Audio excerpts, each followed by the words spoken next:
We've got the trial of Jesus, particularly when he's brought before Pilate. We've got the death of Judas, and we have the crucifixion. And next week we'll talk about crucifixion. Today, I tell you, when I first started reading this, if you've got your Bible handy, you can see the first part is really about the suicide of Judas. Okay, what we know is that Judas. This is interesting how you take this. Because to tell you the truth, last week when we talked about Judas and we talked about Peter, and one of you compared them as being kind of similar in the way that initially they dealt with an issue, but not very dissimilar in the way they handled the aftermath. Okay, that's interesting to me. But I thought, when I got done, I thought, man, I've kind of given Judas a little bit of a pass on this, and maybe I did. Okay, I don't know. You know, God will be the judge, and God is just, and so what happens to Judas is it's going to be God's call, isn't it? Having said that, I looked at this, and I'll tell you, you know, what I do for a living, suicide can be quite an issue. I thought about talking about suicide. I don't know. How many suicides are mentioned in the Old and New Testament together? That's my first trivia question today. Suicides in the Old Testament. Saul fell on his sword. Saul fell on his sword. And wait a minute, before we get away from Saul, he had a buddy with him. His sword bearer.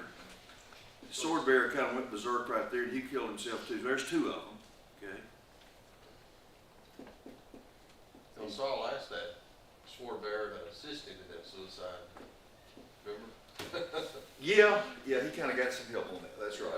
He asked him. Little Kevorkian action. Yeah, the first Kevorkian. All right. Okay. All right. Come on, there's another one. All right. There's another story. Mephibosheth,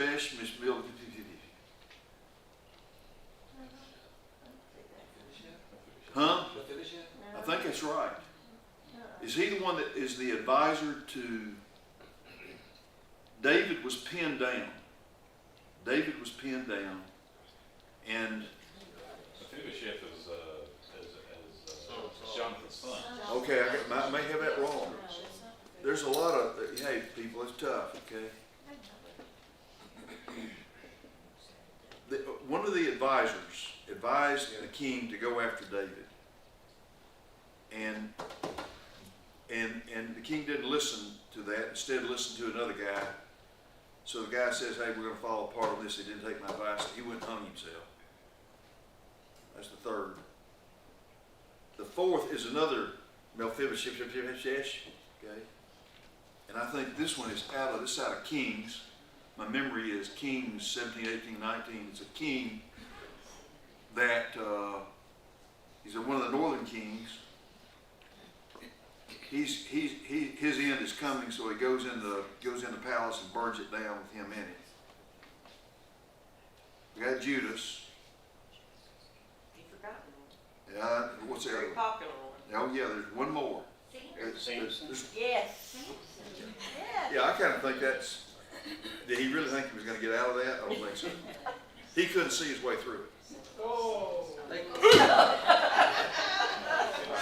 all right. Is Samson a suicide or more of a sacrifice? Or what? Would Samson be considered more of a sacrifice? But he Sacrifice. killed himself. But he did, Yes. yeah. But That's sure, as a sacrifice. I need some legal counsel on that. Ralph, what do you think? Like he did. All right, so anyway, look, I thought, no, I'm not going to deal with that today. That's just too grim, all right? I think you're talking about one they pulled up here, Ahithophel. Yeah. There you That was one. say that was in Samuel, Yeah. 1 Samuel, 2 Samuel, 17. Okay. They're like 7 to. I had it down to 2 Samuels, okay? All right. So anyway, I got to study, and I got through and read a little bit about Barabbas. We heard some about Barabbas this morning, so I'm glad I didn't choose that one. And then we've got old Pilate. And I thought Pilate would be something interesting to read about. And so, if you've got your handout, it'll be useful. So let's go through some of this. You may find, I hope you'll find this interesting. And then we'll have a little application. Okay. Hey, y'all like my alliteration? Do you think I'm starting to kind of get a little, you like that? You think that'll preach? Pilate, policy, politics. Pontius Pilate.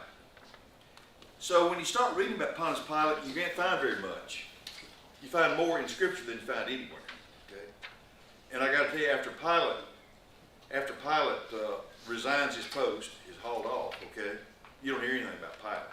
You get a lot of stuff in some of the early church fathers reading about this, that, and the other about Pilate, which I'll tell you a little bit about that in a minute. But you hear some stuff from some of the old ancient historians, like, I don't know whether it's Philo or Philo, I've never known. And then they found a Caesarean inscription in 1961, Caesarean inscription in 1961. And then you got your trial of Jesus, and you got a couple of other things, Tacitus. Anyway, it's interesting to me, he was appointed by a guy named Sejanus, okay? Sejanus, who was commander of the Praetorian Guard. Now, you remember what the Praetorian Guard was? What was the Praetorian Guard, Ralph? Caesar's bodyguard. It's basically his bodyguard, okay? But after Caesar, we're talking about Augustus Caesar. After Augustus Caesar was gone, Tiberius took his place, okay? Well, when I read a little bit about Tiberius, I thought it'd be interesting just to hear what Tiberius had to say, okay? So Tiberius, actually, historians point out he really didn't want the job. Didn't feel like he was up to it, and didn't want it. And he spent a lot of time away. So the head of the Praetorian Guard, Sejanus, actually became incredibly powerful. Well, there was a huge difference in Sejanus and the emperor. The emperor, he basically felt like there needed to be a soft hand on the Jewish people in Palestine. I found that very interesting. His policies were very soft, very lenient towards them. He didn't want to make trouble with them. He just wanted to have some peace. On the other hand, Sejanus was very much into making them Roman, and if he had to kill a few people along the way, he's all about it. Okay? Well, Sejanus was the ticket for Pilate to come into power. So you might just say, Pilate was Sejanus's boy. He really wasn't the Caesar's boy. Okay? And so he opted to please Sejanus. Well, just looking at some history, Philo and Josephus, they're quoted, this is just a quote, should have quoted it, greedy, inflexible, cruel, who resorted to robbery and oppression. So they don't have too much good to say about Pilate. And they based it on some offenses that are historical, and I think they're historically accurate based on a couple of different sources. In AD 26, Pilate was there from AD 26 to AD 36. He was 10 years. We'll just call him a governor. Other terms might apply, but he was there about 10 years. So the first thing he did when he arrived in AD 26 was he hung Roman standards with figures of the emperor all through Jerusalem. Now, you know, is there something that the Jews have against graven images?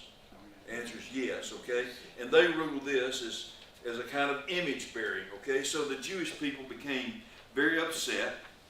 There was a crisis. There was a massacre that was threatened. It didn't come to a massacre, but they took down the standards. The second thing that I read was that Pilate basically took funds from the treasury that the Jews had. He did it in order to build an aqueduct, but nevertheless he took money that wasn't theirs, okay, to build this aqueduct. Well, that upset some people. There was a revolt, and the story was that Pilate, who basically he was head of the military. His thing was head of the military, head of taxes, head of capital punishment. You can think of those three things that were those three big responsibilities that Pilate had then. Okay. Well, Pilate got his military people dressed as civilians, and they had clubs, under their civilian clothes. And at a given signal, they were supposed to go out and start beating up people, and they did. And they killed a whole bunch of people. That was upsetting to the Jewish people. Thank you, Pilate. Skip down to the lower one. In the palace of Herod in Jerusalem, he put again some shields with the name of the emperor. That Tiberius he was just enraged. Okay, had his name removed. Luke 13:1.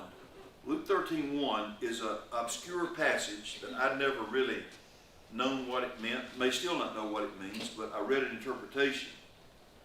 It talks about mixing the blood of the Galileans with their sacrifices. And the charge historically against Pilate was that Pilate had killed a number of Jews who were in the process of sacrificing.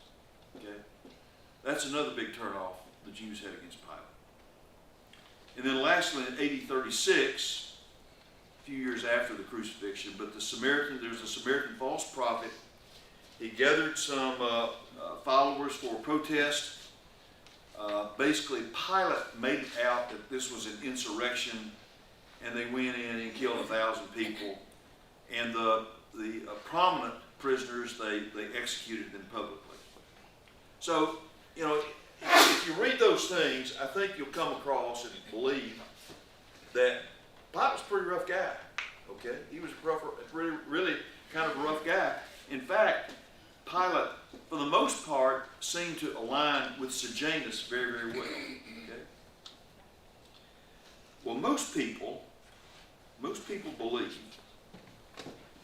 that there was a time in history about the time of the crucifixion where Sejanus was involved in some sort of subversive activity, and the emperor took him out. Okay. The emperor took out Sejanus, killed him. And at that point in time, Pilate began to try to make some amends by being a little more like Tiberius, who was kind towards the Jews. All right? You see where I'm working this? There is another passage that's very interesting. It's Luke 23:12. Luke 23:12. It talks about Pilate handing over Jesus to the Jews. Okay? And it says, from that time forward, Herod and Pilate became, it doesn't say this, best buds. Okay? That's my translation. Okay? And so what I am trying to put together is this idea of who is Pilate, what is going on in Pilate's mind, what is Pilate's role in the crucifixion of Jesus? Is Pilate guilty? Is Pilate, what about it? What about it? Okay? And what I have, with my study, come to believe was that Pilate was nothing but a little puppeteer that wanted to do what he thought pleased somebody else in order to get to a higher place. That was kind of who Pilate was. That Pilate's basic beliefs, if he had any, were all secondary to some other idea of what might elevate him or help him. Okay. So that he's rough on Jews when he heads to Janus, and he wants to be nice to the Jews when it's just Tiberius. He wants that to get back to them. In fact, some of the scripture there, John and Matthew's discussion of this is relatively brief compared to what John has to say. This is one of those studies, again, stories, where every single gospel records this. Every single gospel talks about Pilate. Right? But John, I think, has more to say about it than anybody else. John has more to say about it than anyone else. But it's pretty clear to me that Pilate wants to appease the Jews. And some people even believe that they threatened, hey, you do this or we're going to go tell Caesar. So hand pressure. Y'all, what do y'all think of that? Is that kind of a neat story? I mean, I had never looked into that. I thought, that's pretty neat. So I thought, that's great. That's a great story in history. Everybody loves stories in history. Everybody comes to class on Sunday mornings so they can hear a history lesson. So what are we going to do with that? Steve, Yeah. I think there's a hint of that about the threat, we'll take this to Caesar, with the Gospels account saying, we have no king but Caesar. Yes. Get your shit. Oh, yeah. Oh, yeah. Oh, yeah. Absolutely. Hey, before I go to the back, just one other thing. It's interesting what history does with people, too. Because history records that Pilate's wife, in fact, was a Christian. And I believe it's in the Eastern Orthodox Church. They make a big deal. What is it? What is it? Canonize? Is that? It's the equivalent of canonizing her. And now the Western Church, which was the church out of Rome, okay, basically in antiquity, didn't think much of her. But the Eastern Church made a big deal as her being a great person. The Western Church said that she was born out of the devil. The devil was the one that gave her the dream, because the devil was trying to talk her out, tell her to talk her husband out of giving Jesus over to be crucified. And we all know if Jesus wasn't crucified, we couldn't have forgiveness of sins, right? So the Western Church makes her bad. The Eastern Church says she's a good woman. She's trying to save Jesus. Paul said the devil didn't know. Say what now? Paul said the devil didn't know, because if he had known, he would have never done it. Yes. I think correct. Yes. And a famous comedian once said, the devil made me do it. All right, back page. More alliteration. Points on pitiful Pilate. You like that? I try to, He I was know bragging about y'all his don't appreciate my alliterative abilities, okay? And many of you do not appreciate my humor, but I try. I read these things and laugh at them myself, okay? Don't know about you all. All right. There's a great quotation that Pilate has. It's, what is truth? Question. What is truth? That's very, very interesting for a person to say, what is truth? What's Pilate thinking when he says, what is truth? All right, point number one, his convictions are secondary to his political aspirations. Y'all got that? Believe that? Just for a moment, we're talking about Pilate. Does that make him a pragmatist? Say what now? Does that make him a pragmatist? A pragmatist? Oh, I guess some people could compliment him in that way. I probably wouldn't use that term. Okay.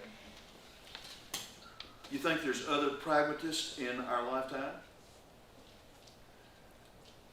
Are there those that you all know or don't appreciate or think may put their convictions under their aspirations? Number two, his actions were primarily to manipulate others. I think of this court hearing, okay? I think of him initially seeing Jesus and then turning him back to the Jews, and I'm wondering, is there some manipulation going on there? Or is there some shifting of responsibility that he's attempting? What's going on right there? The third point, I'm thinking that Pilate's actions were oftentimes directed by his own fear. Now, let me tell you, make no mistake about it. I think fear oftentimes motivates us to action. But I don't think fear ought to necessarily motivate us to what action we have. It's two different things, right? I mean, there's action, get up and go, but there's also get up and go which direction, right?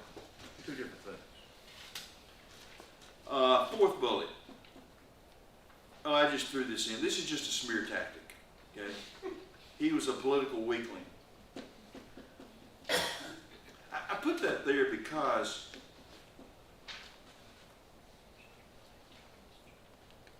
and this is going to be too political for some of you all, okay? But I get tired of people running for public office that run for public office basically in the name of somebody else. I support somebody else, so vote for me. I would like for sometimes some people to sit there and say, this is what I think, I'm a Tennessean, I believe in Tennessee, I'm gonna work as a Tennessean, period. That's my political statement for the day. I'll face you on Facebook later. Lastly, he didn't listen to his wife. I put that in there for the women that are here.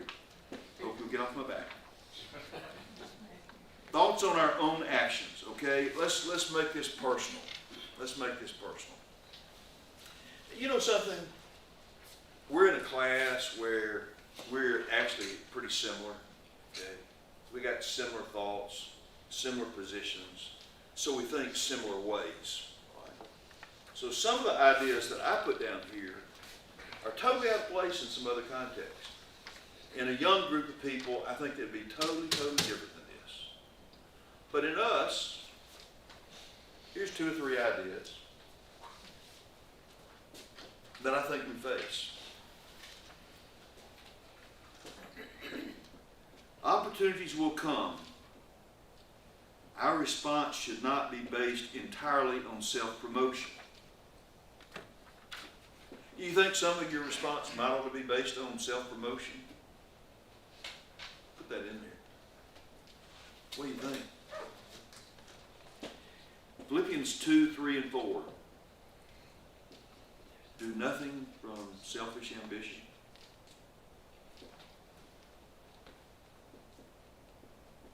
In humility, consider others better than yourselves. So how does that balance? How does this balance? How does the good for me and my family and the good for everybody, how do you balance those things? How do you balance those things? And I again, these are some examples that I think, I mean, some of us have passed this. In fact, and I'm looking around here, most of us have passed this. But just throw this in here. So you get a job offer. Mark, you're going to be asked to speak here in a minute. You get a job offer. With that job offer comes lots of money, a promotion. You know, it's in your bailiwick. You can do this job. Those are good things. The downside is you might have to move away from aging parents. Megan, I was gonna say, did you write this next bullet point about my you've got children in school that love their school, so you're going to have to jerk them out of school and go to Texas. I get used to it. You got more time away from your family, from your daddy. Loss of community, loss of volunteer work. How do you balance those things? How do you balance those things? Mark, how did you deal with it? I mean, you hadn't been back home really a long time since your last job. You had your job come up in Tampa, and you know, you got your family here. Melissa, you just moved. You didn't really. I mean, how'd you deal with that? You know, that's a great question, and I think first and foremost, our fundamental way of dealing with that was through prayer. We really sought guidance and discernment as best we could with the conditions that we were and the opportunities we were faced with all the things that you listed here, of course. And for me, I think one of the driving factors was that, and this really goes back to other opportunities.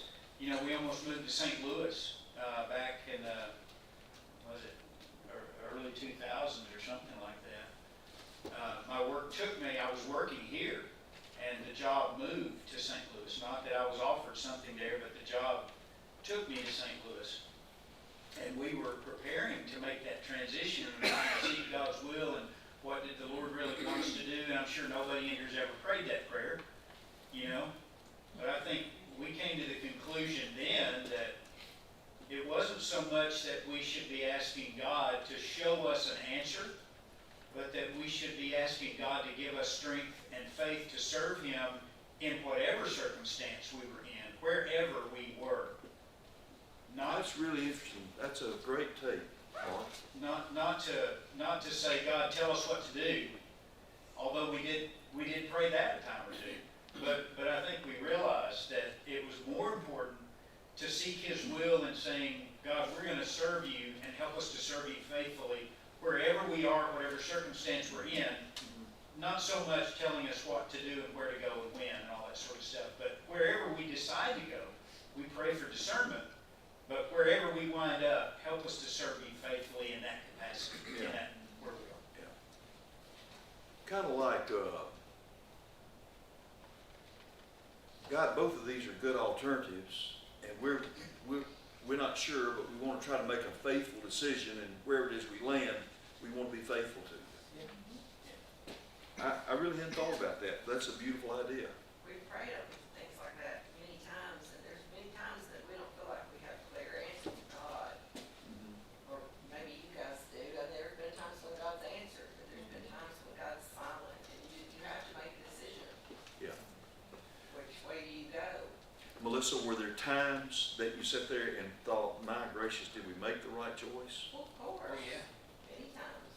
And how did you deal with that? We committed to go to Tampa, and Andy McKenzie then turned around and moved back Yeah. with babies. Yeah. And we were committed. Yeah. And you know, there's life changes. Yeah. Constantly changes. Parents get sick. My mom got sick. She fell. I was driving from Tampa 3 times a month, for multiple days. You just have to do the best you can, make the best decisions you can, because God doesn't always show you, so keep being faithful. And it's not fruitful. It's not fruitful at all. Nor, I don't think it's glorifying really to God to second guess what you've done.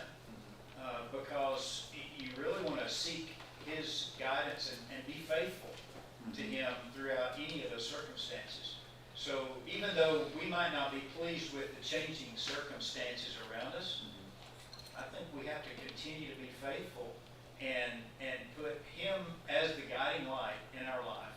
Whether we're driving back and forth, whether we've relocated and now things have changed, or whether we're in a situation that we don't like, we just have to continue to be faithful. And I'll tell you, in our circumstance, I can't think of one time in our past where we questioned our decisions that God hasn't been faithful to us and brought us through that, now looking back.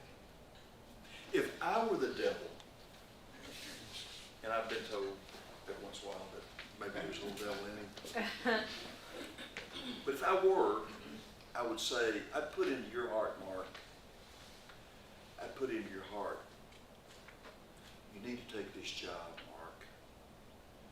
There's a lot more money in it. There's a lot more prestige. This may get you even further up that ladder than you ever thought possible. Those things are real.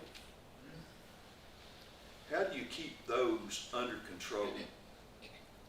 How do you keep that aspect of your thinking under control in dealing with that option?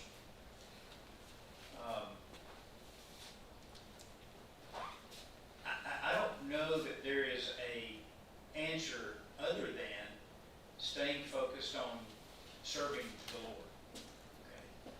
Okay. While that may be a temptation, that may be a lead or a way to sway you into something, I think if you go back to the standard baseline of find the good, Yeah. okay, look at that opportunity and say, okay, with this wonderful, great opportunity, is there an opportunity for me to be a positive influence for the Lord in that space? And in the case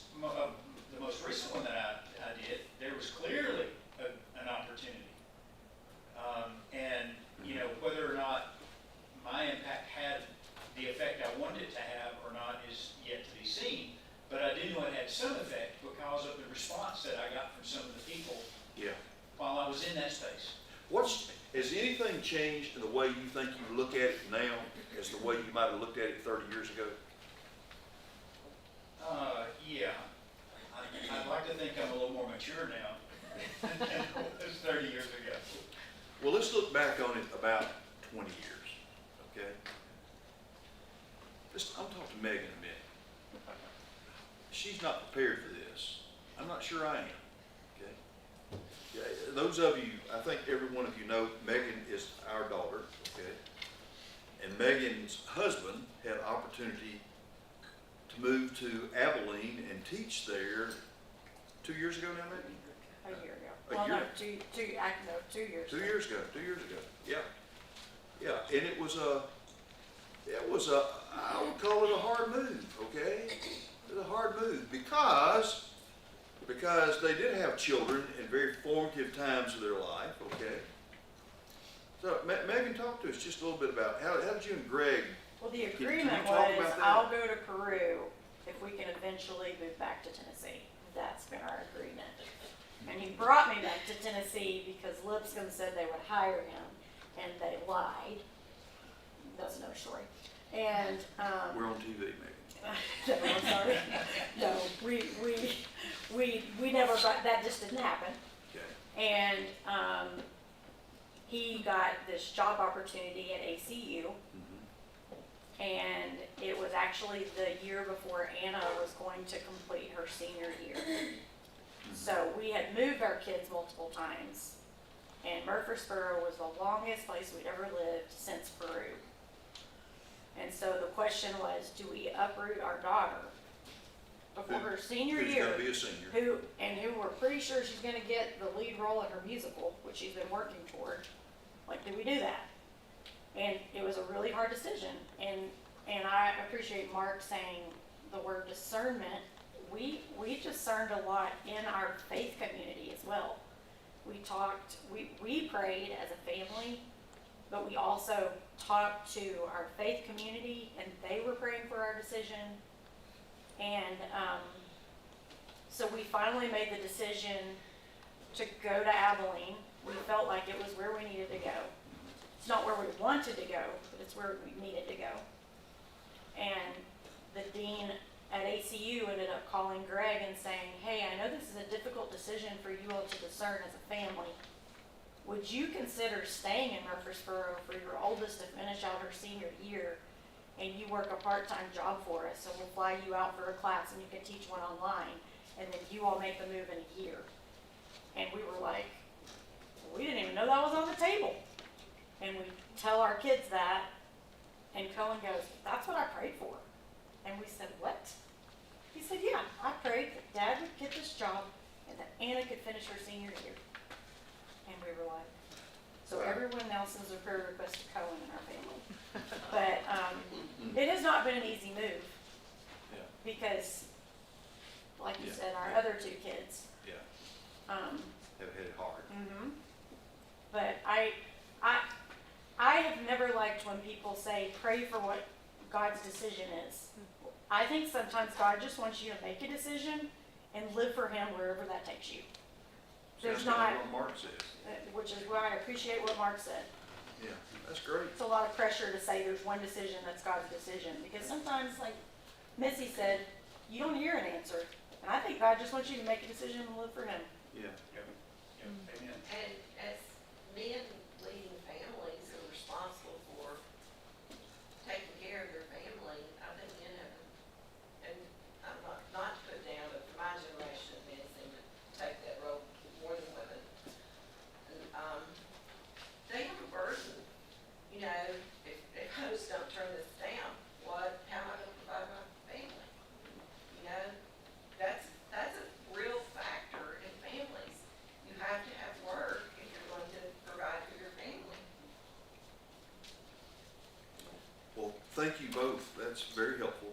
I appreciate hearing what you had to say. Let's go to another hot button. It's a little more in my bailiwick right now. Retirement. When are you gonna retire? you gonna retire? This is the part where you're gonna explain to us all this, right? Yeah. I'll die in the saddle. No. So what does retirement offer? You certainly got more free time, I would think. I hear people say that you don't, but it's your time to do with, I think. May not be free, but it's your schedule. Other opportunities that you can pursue. There's just so many other things you can do when you're not tied down to a job schedule. I wrote the list is endless, and I did when I wrote that, I was reflecting on my own self, Mark. I mean, there's so many things that I think I'd like to do. I mean, I think Margaret and I like to just travel around, you know, living with the kids. We could sell the house, just live with the children. Right, Maggie? Yes, I take that. You know, I could see a lot of fun in that. I could see that, you know, what I do as an elder here is very, in some ways very limited just by time, okay? And I think particularly about being able to visit and see folks and check pulses and that sort of thing.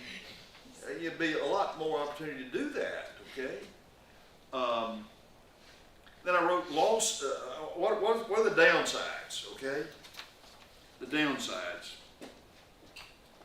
Well, I do think the workplace might miss you. I think they might miss what you have to offer. I think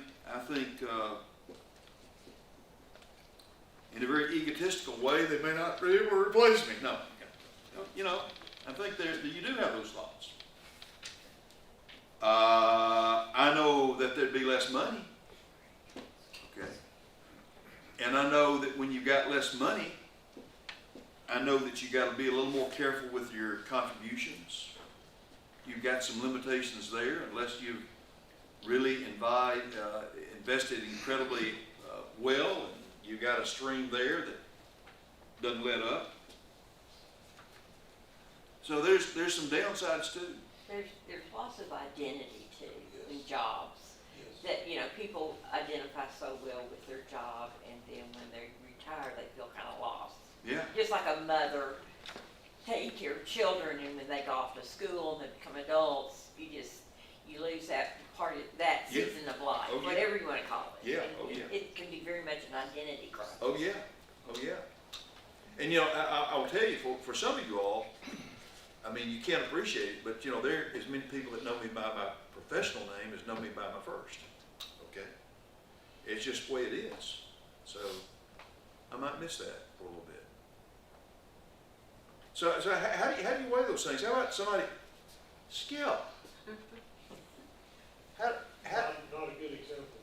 Are you a bad? He's enjoying. I've asked Skip to be the bad example for the class today. Yeah, you said you might miss that. No, you will miss that.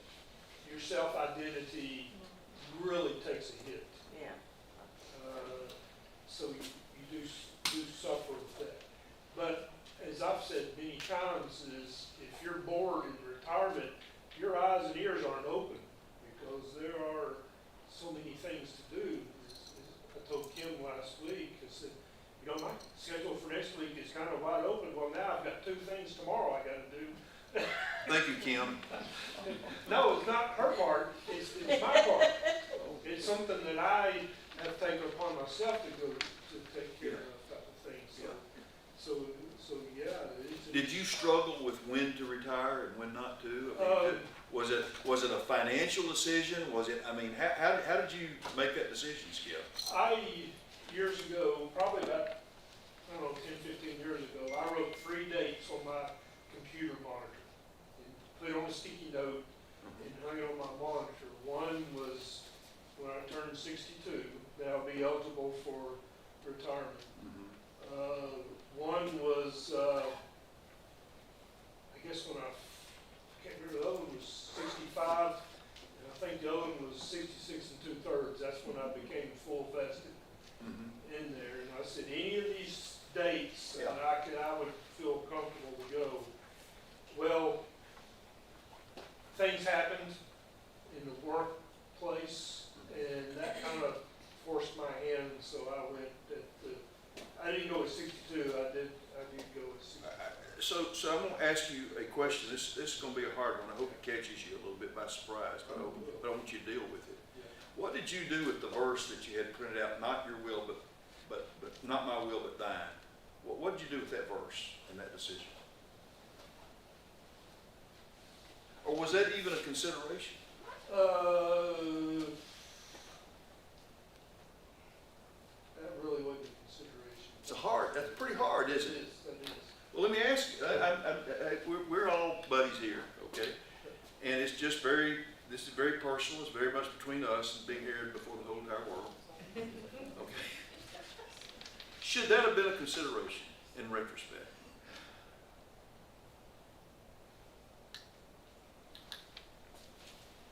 In the way I approached, I guess the way I kind of approached it, it wasn't necessarily that wasn't on the forefront, but it wasn't totally not in the picture along the lines too of just trying to live a Christian life, Yeah. given more time that I could do things and do for people like I would like to do. So Skip, we've talked to Mark and Megan, this comes up and they make this decision, okay? Yeah. But are there ways that we prepare ourselves for those decisions? Not my will by thine, but thine. That are character decisions we make because we have matured into that character.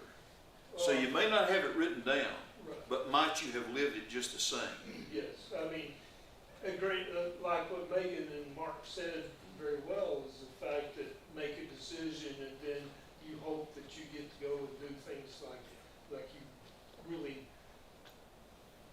I wouldn't say want to do, that sounds a little selfish, it wasn't selfish, but to be out there to be able to do things for people is kind of my personal take on things like that. After class, you can thank me for that out. Yeah. Okay? Right. No, I do believe that. Yeah. I believe that's exactly, many of us, if we prepare ourselves over a period of time, if we mature ourselves, in the moment, you may not have that verse in front of you, although I think that would be helpful. Yes. But at the same time, if you built a character that's mature in Christ, you're going to live that out in any decision you make. Well, Okay. the two things I don't want to be boastful. I'm not trying to put this out there to be boastful. But the two things I've got, two appointments I've got to do tomorrow is for other people. It's not something that's for my benefit. It's to go and help to provide for other people type of thing. Well, Skip, I would say this about you both, okay? You both have been incredible examples to the church here Right. of helping others, particularly those that don't have. Right. We've seen that in both of you, and as a church, we've appreciated you in that. We see that. I see that. Somebody else. Randy, have you retired? No. But, not my will, but thine be done, and I think what Megan said, everybody, that, I don't think it applies to, okay, do I retire, do I not retire? But who am I in either case? Is that pleasing to God?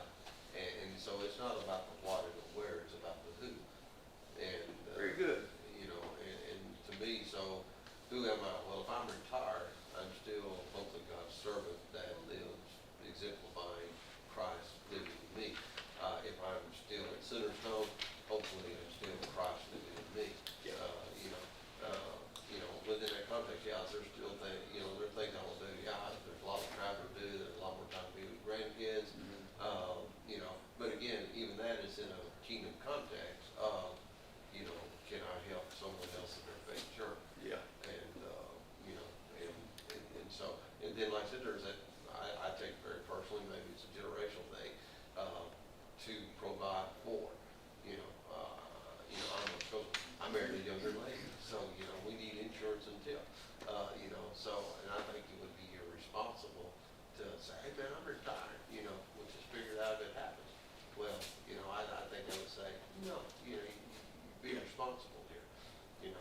so I take that, you know, very, very, as a big part.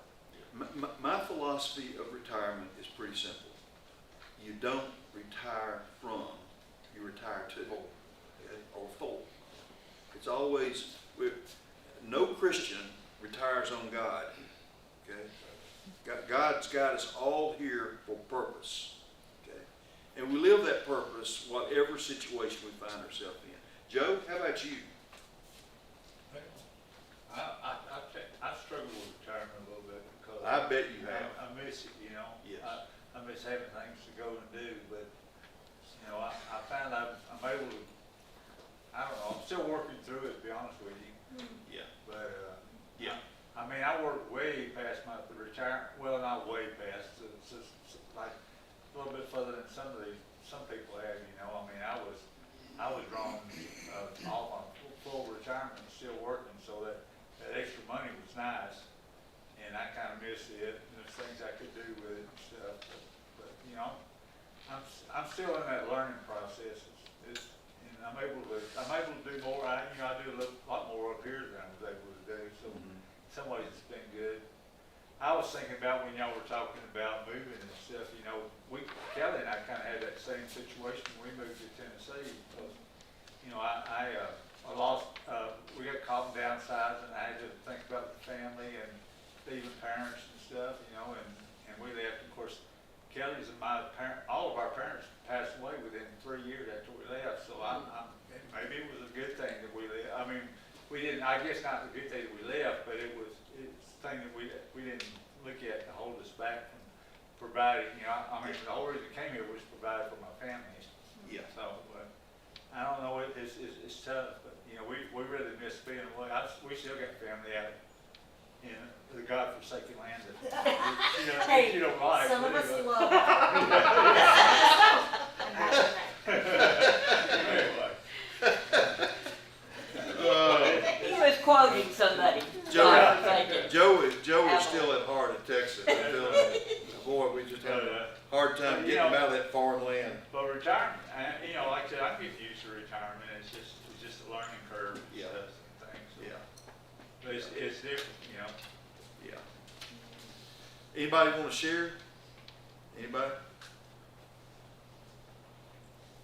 Yeah, I'm not the opposite. Tennessee's the promised land. Every time I'm in Arkansas, we're back in the listing territory. The mission field. I don't know what Texas is, but I'm joking, in New Mexico. Hey, Frank? What do you think, Frank? How long have you been retired? It's been about 6 years now. Yeah. Well, I'm amazed because I thought, you know, working in a grocery store in the last few years, you know, I was at the checkout line. Yeah. I never really given much thought to it, you know, just, but, you know, try to be friendly, you know, try to, you know, Be greet nice. people. I had a woman one morning come up to the line, and she dropped this ball of something, it broke, she started crying. And I said, don't worry about it. I said, that's the worst thing that happens, you know. I said, we'll get that cleaned up, and went and got her another one, and I never would have thought it, but I had people come up to me now, like at other places, and say they missed me. Uh-huh. And you were always friendly and I never give it a second thought that it mattered. Yeah. I thought, I think that's great. I think that's great. I sure do. Anybody else? Anybody else? Yeah. Ed? I went to a program at Third Secured, I retired recently from it. Oh, yes, Ed, you were honored. Yes, sir.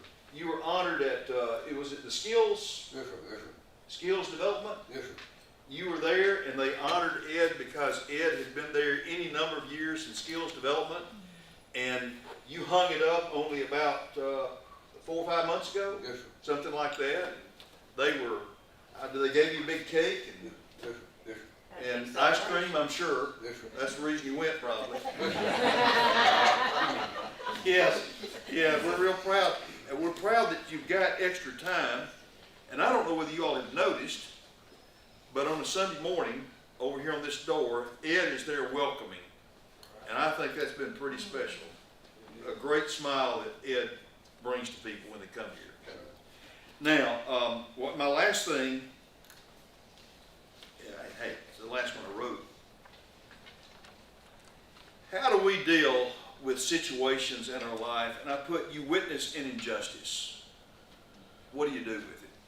Okay, what do you do with it? And I'm going to tell you that it's really easy to say it's not my problem. I'm not going to be involved. To just basically be anonymous, close your eyes and go on, okay? And you know, with that, nobody's on your case, you haven't taken a side, you really get a pass, right? And then there's another side to this, and that is, you see an injustice and you wish to do something about it. Now let me tell you what, this one's really, really touchy. This one's very, very touchy. And you may have a story you want to share on it, but I would tell you when Pilate stands there and says, I'm innocent of this man's blood, I think Jesus' retort is, no, you're not. No, you're not. I think he's as guilty as any of us. Sure do. So, how do you deal with that? How do you deal with that? How do you deal with that choice? Yeah, Randy. I think we had that really unique experience at Wilson Avenue where we started the Hispanic ministry. And The Hispanic ministry. the Hispanic ministry, because it was a very political thing, and so these illegals, blah, blah, blah, blah, blah, Yeah. kind of thing. And, my personal perspective is, we all obey the laws of the land. And so I do think you ought to try to, wherever you go, do things legally, Yeah. if possible. But on the other hand was the kingdom perspective of, if people are here legally or otherwise, they need the grace of God, they need the gospel of Jesus Christ. And as elders, we prayed and we reflected, we saw a growing population in the Tullahoma community. Knowing Chevical was obviously a lot larger. And so we said, I kind of reflected on the story of Philemon and, the guy Paul, Onesimus, he was where he was because he didn't exactly follow the law either and everything, but that led to him being a child of God. And so we, said, if they're here, we didn't go there, they got here whichever way they got here, and they'll be better, we'll be better if we together, celebrate the gospel of Jesus Christ. And so we did that, and we had some people that left us because of the politics in it. I think they were, whatever. But when we met and gathered with them, they could not believe our intentionality of where they'd been at other churches. They were given a room, they were given a place, but it wasn't the place. It was just, here's your little corner, be there. We didn't do that. This building's yours like it is ours, to God's glory, so let's use it accordingly. And they're ministering hard, they're serving hard. And, it changed a lot of people, it changed us all. And, but there was that balance, okay, what's the politics of it, well, not politics, the legality of it all versus the kingdom of it all. And I think we ended up there in a much better place, which then resulted in relationships and growth that we would have never experienced. Well, I think that's a beautiful story you just told us, which is a very, very real story, and it's one that we need to all recognize. We may face it periodically, and in fact, we may be criticized But it's an easy for choice. stands that I think that we take that I think are very godly stands, and we need to be very cautious. I'm confident the stand that Pilate would have taken. I'm confident what Pilate would have done. I'm confident what he did. Yeah, I think of the Jews being, people that harbored the Jew, that kept the Jews and told lies because to protect the Jews from being sent off, and how I'm sure people struggled about whether should I lie or not to protect these lives and not follow the law of the land at the time. So it is, I mean, I think there's purpose to doing God's will, however it needs to be played out. I think that word, and Mark used it earlier, is discernment. Yes. Discernment, and we need to all recognize discernment is something that matures over time. Discernment that comes with prayer. Discernment comes with community. Discernment comes with concernment. Right? Okay, so next week we'll do crucifixion. Be something a little different than today's class, but thank you for your participation. Yeah, Randy? I would say one little thing, you told us about Little House on Prairie last week. Yeah, yeah. One day I started watching that. Oh, did you? Yeah, I'm sending you my Netflix bill, by the way, but I just, but in the new one, they really do a good job protecting that. You know, I even had Charles say that then, you know, I was just wanting for my family, which didn't allow me to see the truth about what it meant to the Native American people. Yes. Yes. It's a great show. You will all get your Netflix and watch Little House on the Prairie and It's pay the it new forward one. and It's send the your bill new to one. Randy.